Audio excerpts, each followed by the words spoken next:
সব কিছু ছেড়ে আমাদের সাথে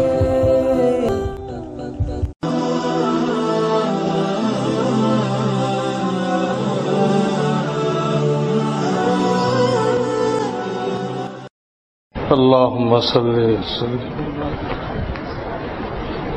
الحمد لله وكفى وسلام على عباده الذين اصطفى. أما بعد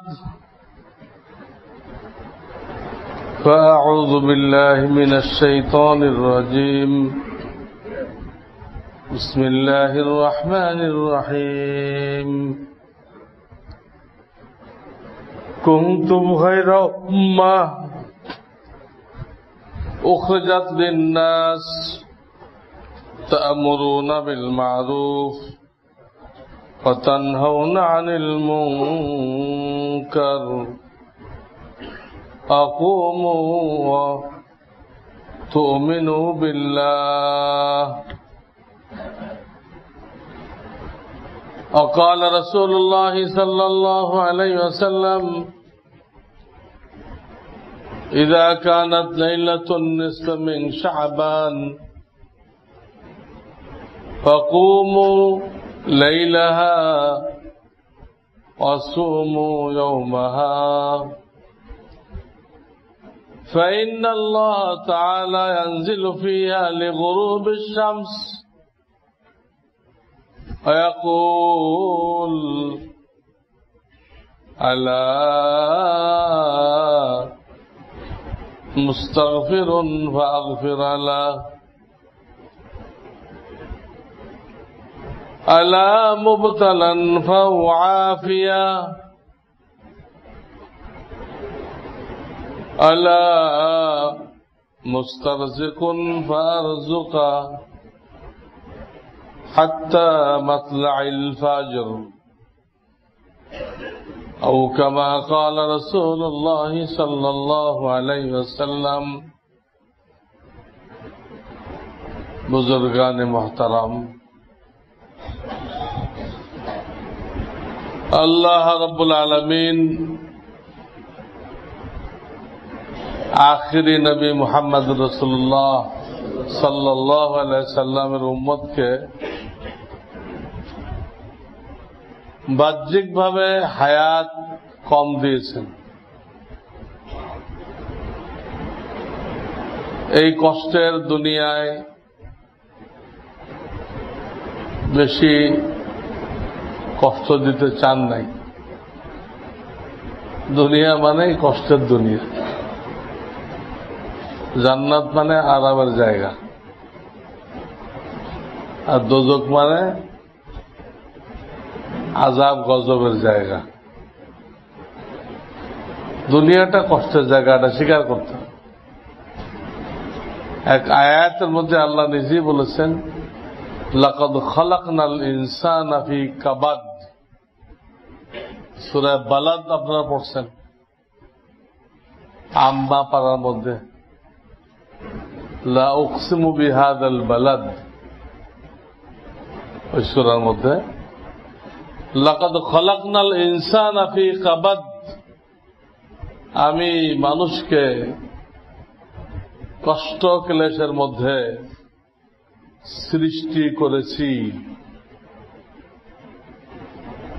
তাদের দুনিয়া আসার দিন থেকে নিয়ে মৃত্যু পর্যন্ত এটা লেগে থাকবে, একটা পর একটা আসতে থাকবে। কোন একটা পর্যায়ে থেমে যাবে এমনটা না, আসতেই থাকবে। এক হাদিসের মধ্যে আসছে আল্লাহ যখন মানুষকে বানাইলেন তো তাকে ৯৯টা মুসিবত দিয়ে বেষ্টনী দিলেন। বেষ্টনী, এটা তাকে ঘিরে থাকবে, ওর একটা একটা করে তার জিন্দেগিতে প্রকাশ পাবে। ওর যে কোনো একটাতে সে চলে যাবে দুনিয়ার থেকে, যে কোনো একটাতে তাকে ইন্তেকাল করতে হবে। ইন্তেকাল মানে চলে যাওয়া। আর শুনলে ভয় পাই, চলে যাওয়া। কেউ হজে গেল তো ঠিক আছে, সে বাংলাদেশে ঢাকা ইন্তেকাল করলো, বাংলাদেশ থেকে ঢাকায় ইন্তেকাল করলো। শাব্দিক অর্থ হলে মৃত্যু না, এক জায়গা থেকে আরেক জায়গায় যাও। নবী আলাইহিস সালাম বলেন এর ৯৮টা যদি সে পার হইতে পারে, আসছে, আল্লাহ রহম করছে, সুস্থ হয়ে গেছে, ৯৮টা সে পার হয়েছে, আর একটা যে আছে এটা আর পারবে না।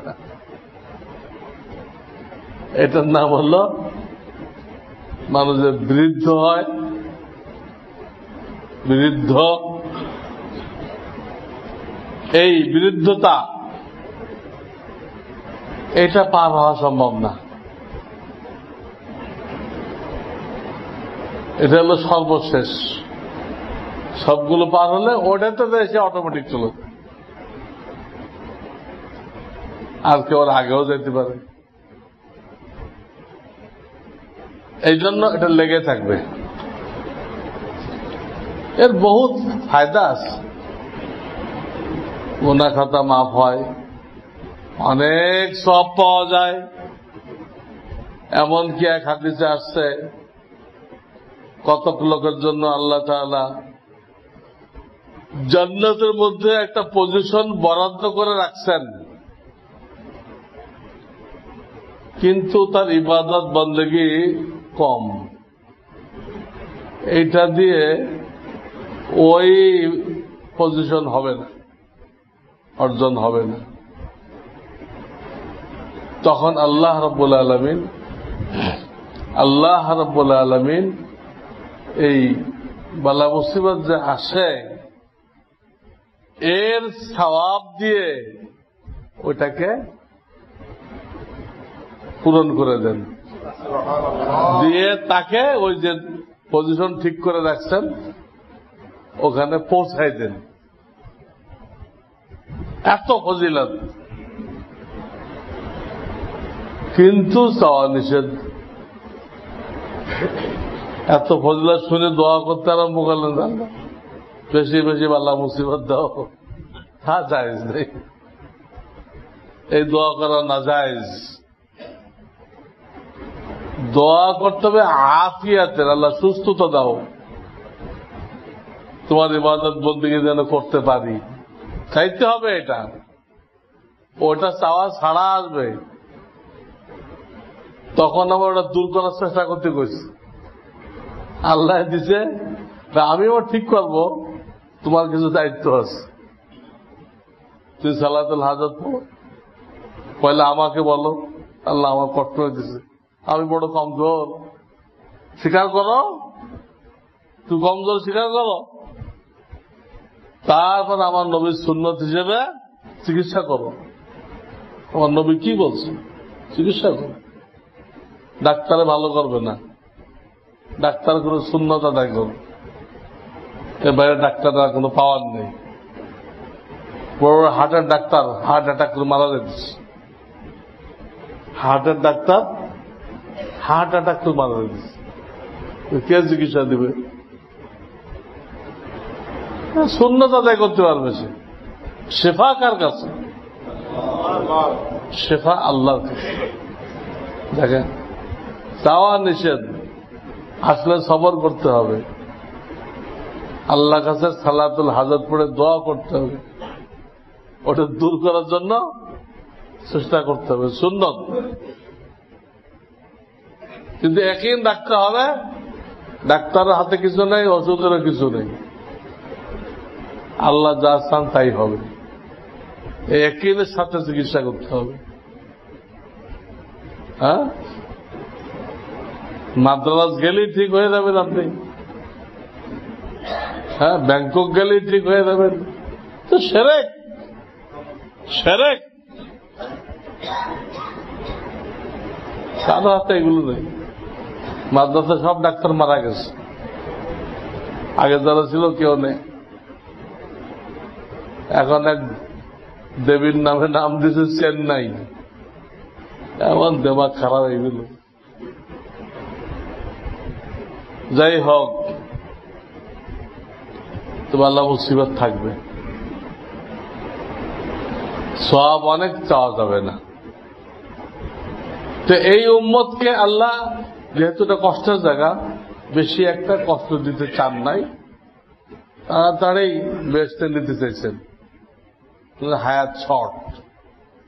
তবে আমাদের প্রিয় নবী মুহাম্মদ রাসূলুল্লাহ সাল্লাল্লাহু আলাইহি ওয়াসাল্লামের ওসিলায় কিছু ইবাদত দান করছেন, যার ওসিলায় তারা আগের উম্মত থেকে সওয়াবের দিক দিয়ে, বড় জান্নাত হাসিল করার দিক দিয়ে অনেক অ্যাডভান্স হয়ে যাবে। আগের উম্মত পারবে না এটা। সব আমাদের প্রিয় নবী মুহাম্মদ রাসূলুল্লাহ সাল্লাল্লাহু আলাইহি সাল্লামের ওনার ওসিলা, ওনার বরকত। যেমন ডেলির মধ্যে আছে ইশরাকের টাইমে 2 রাকাত পড়লে হজের সওয়াব পাওয়া যায়, আরো 2 রাকাত পড়লে উমরার সওয়াব পাওয়া যায়। এই একটা টাইম। মাগরিবের সময় 6 রাকাত পড়লে, সুন্নত সহ পড়লে, মাগরিবের সুন্নত সহ যদি কেউ 6 রাকাত পড়ে, ভিন্ন পড়লে তো আরো ভালো। একটা না 12 বছরের নেকি। আর ফজরের আগের ধরেন 2 ঘন্টা, এই 2 ঘন্টা তো আল্লাহ প্রথম আসমান থেকে ডাকতে থাকেন। অন্য সময় আপনি ডাকেন, আল্লাহ ডাকে, তাহলে কার কি লাগবে? শবে বারাআত, শবে কদর, এই 2 রাত্রে তো বেলা ডুবাতে নিয়ে শবে সাদেক পর্যন্ত, বেলা ডুবা থেকে নিয়ে শবে সাদেক পর্যন্ত আল্লাহ ডাকতে থাকেন। আল্লাহ আপনার কড়া নাড়েন, দরজার কড়া। কিন্তু এই জিনিসটা সারা বছর কিন্তু চালু আছে, কিন্তু সারা রাত না। সারা বছর আছে কিন্তু সারা রাত না। যে টাইমে ফজরের রক্ত হয় ওটাকে শবে সাদেক বলে। এর 2 ঘন্টা আগের থেকে শবে সাদেক পর্যন্ত এই টাইমটা প্রত্যেক দিন মনে করেন শবে বরাত, প্রত্যেক দিন শবে কদর। কোন দিক দিয়ে? এই টাইমে আল্লাহ বান্দাকে ডাকতেছে, আমি বিশাল ভান্ডার নিয়ে আসছি, কি লাগবে তোমার? যা যা লাগবে নিয়ে নাও, এতে রেখে দাও, যার যা লাগবে রেখে দাও। এই জন্য ঈশার পরে দুনিয়াবি আলোচনা এসব নিষেধ করা হয়েছে কেন? যাতে মানুষ শেষ রাত্রে এটা নিতে পারে। ঈশান নামাজের পরে আর কোন দুনিয়াবি কাজ না করে দ্রুত ঘুমায় দেওয়া। শরিয়াতে রাত্রের খানা হলো ঈশার আগে। শরিয়াতে ফরজ আজব না, কিন্তু একটা সিস্টেম তো আছে। ফরজ করে নাই, কিন্তু স্বাভাবিকভাবে নিয়ম এটা যে ঈশার আগে খানা খাও। খানা খেয়ে ঈশান নামাজ পড়তে মসজিদে যাও। এই যে খানা খেয়ে হাঁটাহাঁটি করলে এইটা তোমার জন্য সাংঘাতিক উপকারী। তোমার অন্তত আর গ্যাস্ট্রিক হবে না, পেটের সমস্যা হবে না। যাদের স্বপ্নদোষ হয়, স্বপ্নদোষ হবে না। খানাটা যখন হজম হয়ে শেষ হয়, সাধারণত ওই টাইমটা স্বপ্নদোষ হয়। ওই টাইম আগেই পার হয়ে গেল, অনেকের এই রোগ থাকে, যারা দৃষ্টির হেফাজত করে না তারা এই রোগে পড়ে দেয়। যাই হোক, ঈশার আগে খানা, ঈশার নামাজ পড়ে আর কথাবার্তা নেই, সংক্ষিপ্ত তালিম থাকলে তালিম, ফের ঘুমায় যাবে। এই লোকটার জন্য শেষ রাত্রে ওঠা কোনো ব্যাপার না। কিন্তু আমরা তো বিশ্বপাপ করতে করতে বললাম, বিশ্বপাপ বিশ্বপাপ এই করতে করতে আমাদের জিন্দেগি শেষ। একা খেলা যায় রাত্রে, আর ইংরেজরা এগুলো এত গুরুত্ব দিছে যে এটাই জীবন। বিলবোর্ডে লিখছে এখানে হারিয়ে যাও, বুঝছেন? ইন্টারন্যাশনাল গাধারা ওর বিলবোর্ড লাগাইছে, লাগে এই সমস্ত ফালতু কাজের মধ্যে হারিয়ে যেতে গেছে। মনে হয় এটাই জীবনের লক্ষ্য উদ্দেশ্য। নাউযুবিল্লাহ মিন যালিক। এই সমস্ত ফালতু শরিয়াতে নেই। ঘুমায় যান, শেষটাতে উঠা কোনো ব্যাপার না। ওই টাইমটা কিন্তু ডেলি টাইমের মধ্যে একটা টাইম, ওইটা ইশরাক একটা, মাগরিবের পরে একটা, শেষ রাত্রে একটা। ডেলির মধ্যে এই তিনটা টাইম হলো আল্লাহ সাংঘাতিক গুরুত্বপূর্ণ রাখছে। ওদিকে তিনটা টাইম গ্রহণ করে একদিনে অনেক আগায় গেল, আল্লাহর দিকে অনেক আগায় গেল। সাপ্তাহিকের মধ্যে রাখছে এই জুমায় আসার সময় 6টা কাজ আছে, যা করলে প্রত্যেক পায় পায় 1 বছর নফল নামাজ, 1 বছর নফল রোজার সব পাওয়া যায়। আসার পথে যাওয়ার পথে দেখেন কত পাও পড়ে। এখানে একটা আছে। আবার আসরের পরে, শুক্রবারে আসরের পরে তা দুরূদ পড়া হয়, আল্লাহুম্মা সাল্লি আলা মুহাম্মাদিন নবিয়্যিল উম্মিয়্যি ওয়া আলা আলিহি ওয়া সাল্লিম তাসলিম। শয়তান বসে নেই, সে এক গ্রুপকে খাড়া করে দিছে, এই হাদিসে অমুক আপত্তি করছে, সব শয়তান। আপত্তি করলে কি হাদিস বাদ হয়ে যাবে? এই হাদিসটার পক্ষে প্রচুর হাদিস, এদের কোন বর্ণনাকারীর ব্যাপারে আপত্তি হলে এটা আমল বাদ হবে না। অনেক আলেম পর্যন্ত শয়তানের কপ্পরে পড়ে এই আলেম এই আমল থেকে মাহরুম হয়ে গেছে। আর এক পত্রিকা আছে জাহেলদের, তার নাম মাসিক মদিনা। নাম কি? এক সময় লোকেরা পড়তো, যখন কোন মাদ্রাসা থেকে বের হতো না তখন পড়তো এটা। এখন বিভিন্ন মাদ্রাসাতে পত্রিকা বের হয়, এখন ওই তায়াম্মুম আর জায়েজ নেই। তো তায়াম্মুম ছিল, ওটা এখন বাতিল হয়ে গেছে। ওখানে লিখছে এই দুরূদ পড়া হলো বেদাত।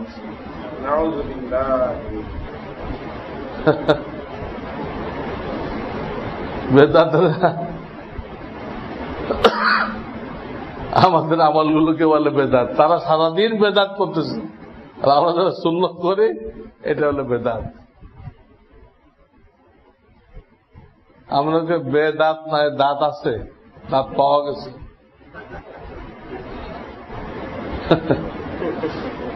বেদাতিরে কাউকে বেদাত করলে বুঝবে এটা সুন্নত। মাসিক মদিনাতে কোনটা বেদাত থেকে বুঝবে এটা সুন্নত। ফালতু। যাই হোক, এই আমল করতে হবে, এই হাদিস গ্রহণযোগ্য, আপত্তি গ্রহণযোগ্য না। তো জুমার দিন জুমায় আসা যাওয়া, বিকালে আসরের পরে দুরুদ 80 বার, আর মাগরিবের আগ দিয়ে বেলা ডোবার সময় মিনিট 5-7 দোয়ায় মশগুল হওয়া, দোয়া করতে থাকে। ইজতেমাই না, একা একা। এগুলো দেওয়া হয়েছে সাপ্তাহিক। সাপ্তাহিক 8টা আছে সালাতুত তাসবিহ, 4 রাকাত নামাজ, 1 সালামেও পড়া যায়, 2 সালামেও পড়া যায়। এটা পড়লেন মানে 1 সপ্তাহে যদি কোনো ভুল ত্রুটি গুনাহ খাতা হয়ে থাকে আপনার আমলনামা ফ্রেশ, কোন গুনাহ ওখানে আর বাকি নেই।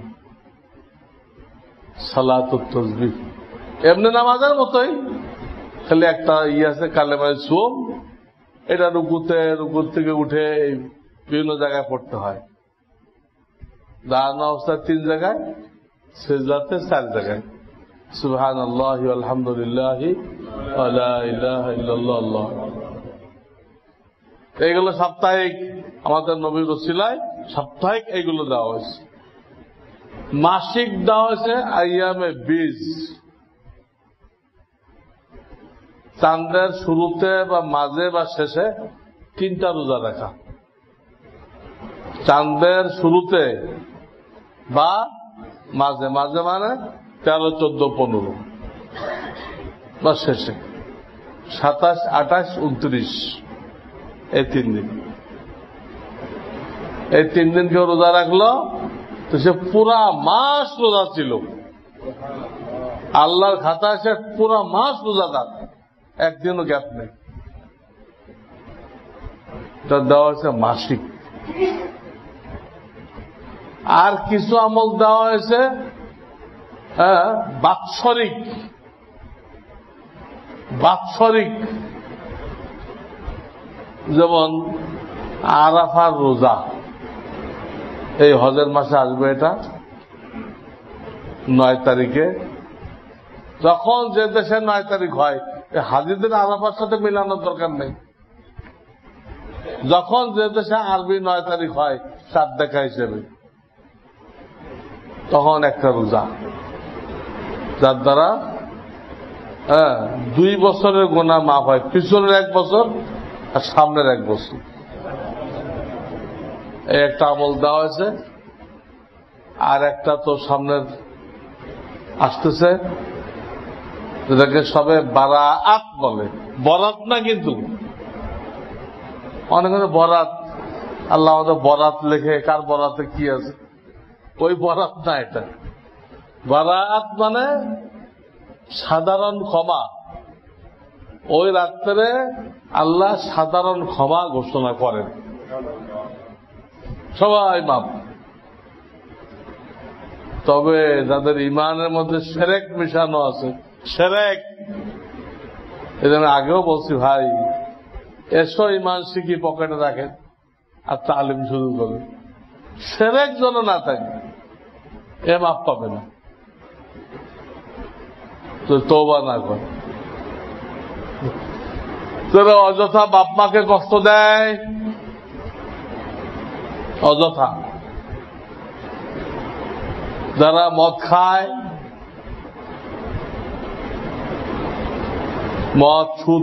মদ তো ভিন্ন, যারা সুদ ঘুষ খায়, যারা গান বাজনা করে, এরকম কয়েকটা পাপ আছে। এরা যদি তওবা করে, ভালো কথা, মাফ পেয়ে যাবে। এরা তওবা করলো না, না এতদিন চলছে, চলবে, তার এই গুনাহ চলছে, চলবে। এই লোকটা সাধারণ ক্ষমার মধ্যে পড়বে না। লাইলাতুল বারাআত, এই বারাআত সে পাবে না, মুক্তির ঘোষণা তার জন্য না। তো এটা এখন যে চাঁদ চলতেছে শাবান, এই শাবান চাঁদের 14 তারিখ দিনগত রাত্রে ইবাদত করতে বলেছে। নামাজ পড়েন, কিছু তসবিহ দোয়া দুরুদ পড়েন, আর আল্লাহর কাছে দোয়া করেন ঘুম প্রবল হওয়ার আগ পর্যন্ত। ঘুম প্রবল হয়ে গেলে তখন এগুলো শরীয়তে জায়েজ রাখেনি, তখন এগুলো করতে গেলে দেখা যাবে সে যে দোয়া করতেছে এগুলো বদদোয়া, তো মাথায় তো কাজ করতেছে না, খুব দোয়া করতেছে। কি দোয়া? দোয়া করতেছে। এই জন্য নিষেধ। ঘুমাও, উঠান নিয়েতে ঘুমাও। ঘুম নষ্ট করে তোমাকে নামাজ পড়তে বলা হয়। এইভাবে আল্লাহর কাছে দোয়া করতে হবে। আমরা অনেকে ওই রাত্রে তাহাজ্জুদের জামাত করি, কেউ সালাতুত তসবির জামাত করে, কেউ মাইকে ছবি না পড়ায়। সব নাজায়েজ নাজায়েজ নাজায়েজ, এতে কিচ্ছু হবে না। নবীর তরিকা যদি না থাকে একটা আমলের মধ্যে, নবীজির তরিকা এবং ইখলাস না থাকে, এটা কোনো কাজে আসে। এই সমস্ত ফালতু কাজ কেউ করবেন না, করতেও দিবেন না। আর কিছু লোক তো ছেলে পেলেকে এই পটকা ফোটানোর টাকা দেয়, এত পটকা ফোটায় যে ইবলিস খুশি হয়ে যায়। তো লোকেরা আমার ইবাদত করতেছে, খুব খুশি হয়। তো মুসলমানের বাচ্চারা আল্লাহর ইবাদত না করে, এটা অপচয় না? তো অপচয়টা কি? ইন্নাল মুওয়াজ্জিরিনা কানু ইখওয়ানা শাইতান। অপব্যয় করে তারা শয়তানের বন্ধু, শয়তান খুশি হয়। এই জন্য কেউ পয়সাও দিবেন না, এবং যারা ব্যবসায়ী আছেন কেউ দোকানে রাখবেন না। কেউ কিনতে আসলে তারা বুঝাবেন কি করবা। এক তো গুনাহের কাজ, অপব্যয় অপচয়, দ্বিতীয়ত মানুষকে ইবাদতে ডিস্টার্ব করা হয়, তৃতীয়ত যারা হার্টের রোগী তাদের হার্টের আরো বেশি ক্ষতি হয়ে যায়। আতঙ্ক সৃষ্টি হয়, আতঙ্ক সৃষ্টি হয়।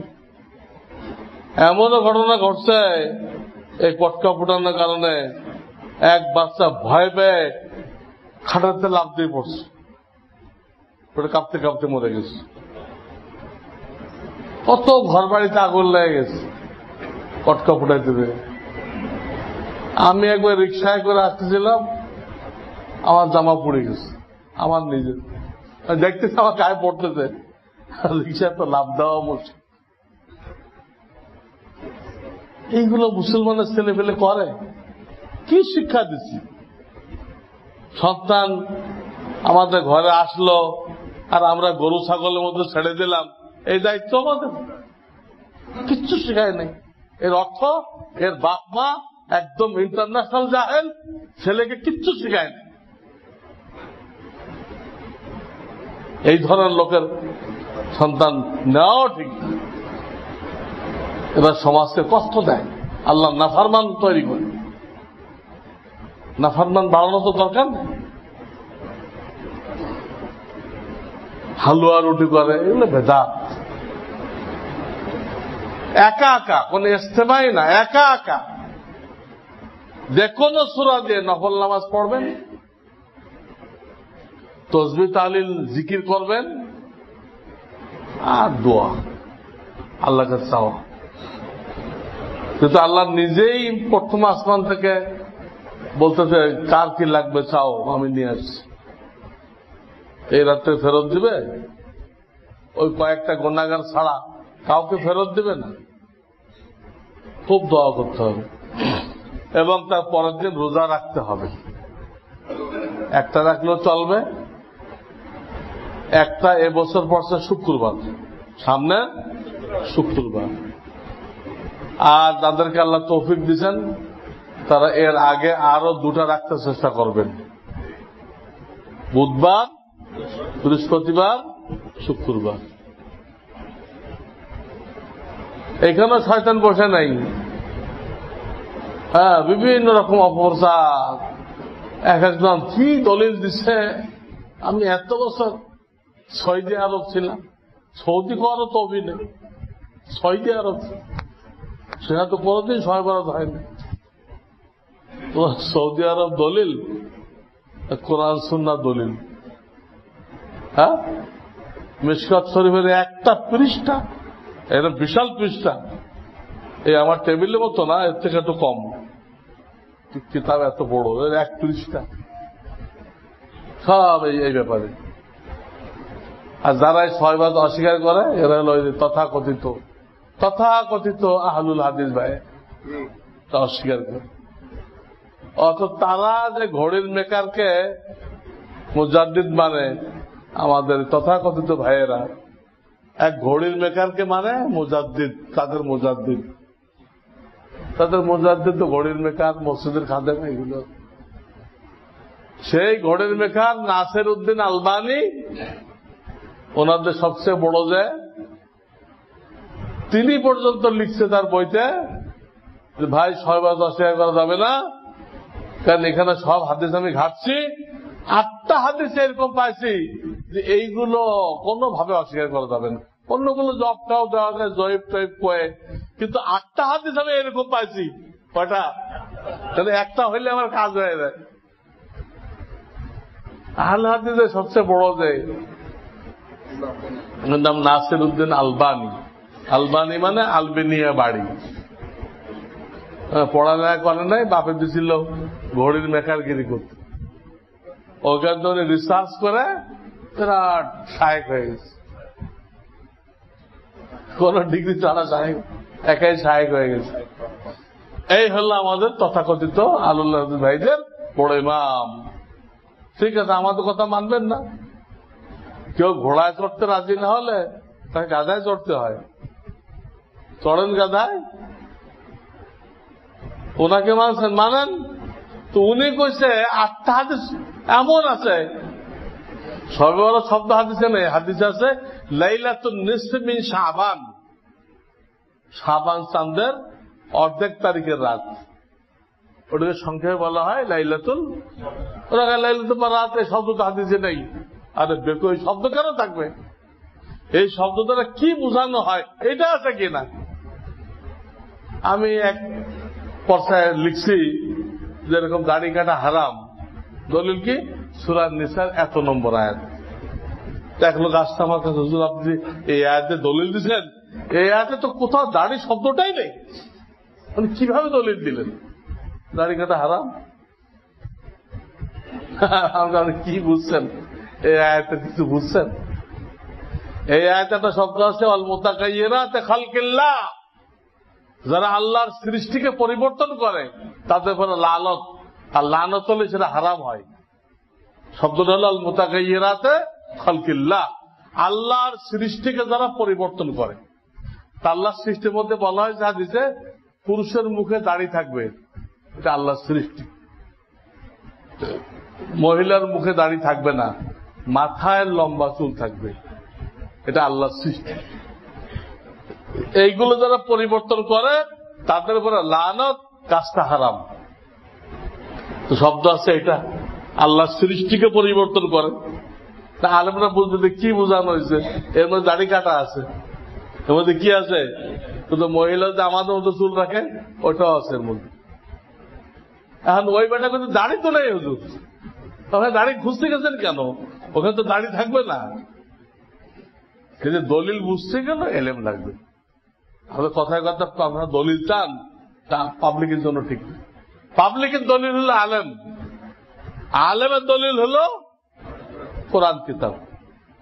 আপনি দলিল চাইলেন, আমি দলিল দিলাম, আপনি দলিল পড়ে কিছুই বুঝবেন না, উল্টা সে প্রশ্ন, হুজুর এইখানে তো দাড়ির কোনো কথাই নেই, এখানে আপনি আয়াতটাই বোঝেন নেই। তো যাই হোক, এটা অস্বীকার করা যাবে না, কারণ যারা অস্বীকার করে তাদের বড় ইমাম যে তিনি পর্যন্ত স্বীকার করছেন। এক তো চারো চারটে মাযহাব, সমস্ত ইমামরা এই ইবাদত আর এই রোজাকে মুস্তাহাব বলেছেন, চারো মাযহাব। আর আহলে হাদিস বড় যে সেও বলতেছে 8টা হাদিস অস্বীকার করা যাবে। তাহলে কেন আপনি মাহরুম হইতেছেন? এই শয়তানদের এই প্রশ্ন, সৌদি আরবে হয় না, লাইলাতুল বারাত হয় না, সৌদি আরব দলিল। তাহলে আমরা এই ফজিলতকে গ্রহণ করি, শয়তানের খপ্পরে পড়ে নিজেকে বঞ্চিত না করি। বাৎসরিক 8টা আমল হলো লাইলাতুল কদর। লাইলাতুল কদর রমজানে আসবে, তাই বলে কেউ লাইলাতুল মেরাজকেও আবার গুনবেন না। এটা মনে হুজুরে ছুটে গেছে, ওটা এই কাতারে আনার দরকার ছিল। লাইলাতুল মেরাজ আর কোনদিন হবে না, একবার হয়ে টয়ে শেষ, রাত জীবনেও হবে না। তারিখ আসবে, লাইলাতুল মেরাজ আসবে না। ওর কোনো নামাজও নেই, ওর কোনো রোজাও নেই। আল্লাহ তাআলা আমাদের সবাইকে এই সহিহ জিনিসের উপরে আমল করার তৌফিক দান করেন, সবাইকে পৌঁছানোর তৌফিক দান করেন।